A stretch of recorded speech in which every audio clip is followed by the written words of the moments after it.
Welcome to the online course Essentials of Youth Policy, organised by the partnership between the European Commission and the Council of Europe in the field of youth.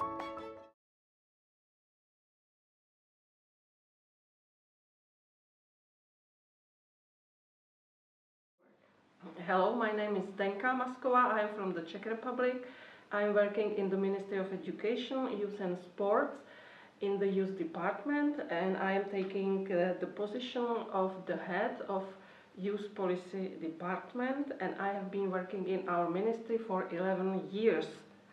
That's probably why my director asked me 3 years ago to draft a new national youth policy, and I was a person who wasn't involved in the previous youth policy making, so it was quite a big challenge for me, but I hope I have succeeded in, because now I am the main author of our current national youth policy. It's not easy to answer, but it was my first task to do, not to work on something or to impose my own ideas how to support young people. So the first step I did, talking about 3 years ago, was to create platforms for young people to mix with them and to understand better their challenges and their needs. At that time it was our National Youth Conference, and we created thematic working groups.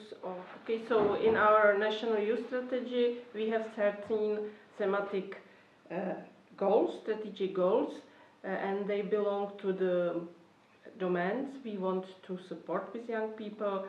As usual in other countries, this is participation.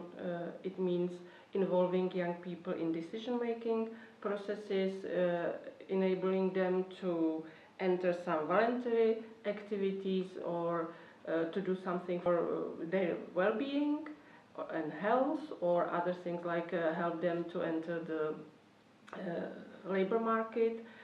Those are 13 strategic thematic goals. We elaborated them into more concrete operational goal, and most importantly, then we have concrete measures how to achieve our goals. What is in our strategy and what is a novelty, I believe, to compare to other countries, is that we have usual horizontal priorities, as always, combating inequalities in the lives of young people or involving them into decision-making processes. But what is new, I believe, is that we believe that the youth strategy shouldn't be too much protective, because sometimes we overcome the point when helping and supporting young people is not a help anymore, it's getting an obstacle.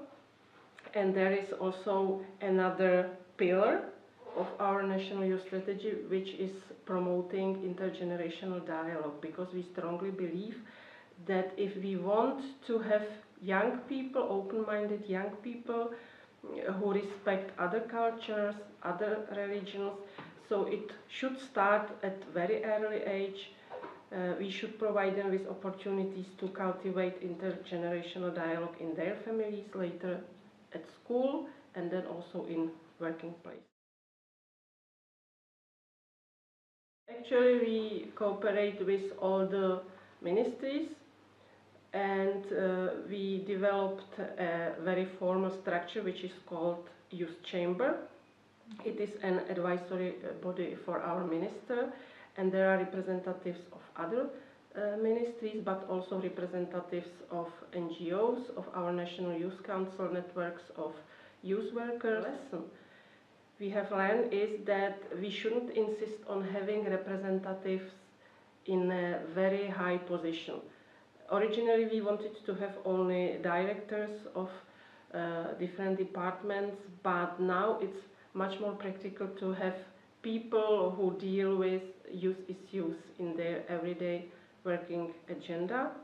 And also, for the first time this year, we decided to use another possibility, because in the mandate of that youth chamber is a possibility to create an ad hoc expert group, and this time we have the first one, and it deals with linking youth work to social work. Then we have another tools for cross-sectorial cooperation. We have 13 cross-sectoral thematic groups dealing with those 13 thematic goals. And to be honest, it wasn't working quite well. So that was another lesson to learn, because they were motivated enough when we were using those groups for drafting the strategy. But after that, some of those were disappointed because they didn't persuade us to put their main concerns into the strategy. It was difficult for us to favor everybody because we had to keep the same level, or to be too much concrete, or to keep the general level. So it wasn't easy to persuade everybody that we have to be decent with everyone. So also now we are changing the strategy, and instead of those thematic cross-sectoral groups, we have ad hoc task force. Those are also cross-sectoral task force groups, and they deal with different topics, and those topics cover more themes. Let's say there is now one task force on developing full potential of all young people, which covers an access of young people to their rights, employability, education. Because it will help both sides. This is also a lesson I have learned, that I have to offer proactively a help to other sectors, not to ask them to see them as one-way cooperation, that I need something from them, but to also to proactively offer that we have networks, our own networks. We can promote their own projects, or that we have expertise, we can contribute to their national strategies, or when they are building or working on the national European Social Fund projects, also we can contribute. So it is actually a both-way cooperation, and both sides contribute. Not speaking about young people. We hope this video contributed to your learning about youth policy.